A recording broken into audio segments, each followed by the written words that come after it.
De la politique, on passe à l'économie avec vous, Axel de Tarlet. Dassault Aviation veut aller dans l'espace. Oui, c'est-à-dire des avions qui vont dans l'espace, c'est-à-dire au-delà de 15 000 vers 30 000 mètres, donc 30 km au-dessus de la Terre. C'est visiblement pour bientôt. En témoigne cette déclaration surprenante et assez fascinante du PDG de Dassault Aviation, Éric Trappier. Ce sont des propos qu'il a tenus devant l'association des centraliens et qui sont rapportés par l'usine Nouvelle. Alors je vous cite: il faudra être dans l'espace avec très certainement des avions spatiaux à un horizon de 15 à 20 ans. Vous voyez, c'est pour demain. Axel, je comprends, c'est pas pour aller faire des visites dans l'espace, c'est pour aller plus vite d'un point à l'autre du globe. C'est exactement l'intérêt de l'espace. Quand vous êtes à 30 km au-dessus de la Terre, il n'y a plus de frottement. Donc vous pouvez aller très très vite, comme une fusée. Vous pouvez aller à 5000 km/h. Donc imaginez, ça vous ferait 2 fois plus vite que le Concorde, Mach 5. Vous pouvez faire des Paris-New York en 1h30. Voilà. Alors, Mickaël demande si c'est plus rapide que son jet privé ou pas. Non, pas du tout. Je demande si un jour ils mettront des radars, peut-être.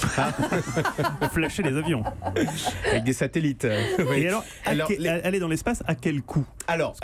C'est toute la question. C'est d'abord aller dans l'espace, à quel coût, et qui pourra se payer un billet d'avion? C'est ça. Parce que les technologies existent, c'est ce que dit Airbus. Nous, dès qu'il y a quelqu'un qui est prêt à payer des milliers d'euros pour rejoindre Sydney ou Shanghai à Mach 5, on peut faire un... Enfin, il doit y en avoir, puisqu'il y a des gens qui sont prêts à payer des milliers d'euros pour une, alors ça, c'est pour le première tourisme, classe, par exemple. C'est pour le tourisme. Mais si vous voulez, c'est une expérience. Mais faire un avion de ligne spatial capable de relier New York en 1h30, pour reprendre mon exemple, c'est techniquement possible. Il n'y a pas de marché. Mais en fait, si vous lisez bien les déclarations d'Éric Trappier, il parlait d'un avion militaire. Il avait l'air de penser que demain, les futurs avions de combat iront dans l'espace, parce qu'il dit, je continue de le citer, qui contrôle l'espace contrôlera ce qu'il y a en dessous. Donc vous voyez bien, il faudra être dans l'espace. Le 21e siècle sera spatial. Écoutez, et réjouissons-nous que des acteurs français comme Dassault ou Airbus comptent bien être de la partie. Mickaël ? Il sera également l'avenir sous les fosses marines, parce que c'est là où ils ont tous les câbles et toutes les données, et donc il faut contrôler également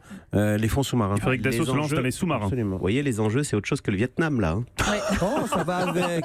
Mais ça tacle. C'est pas vrai, il y a 10 milliards d'investissements.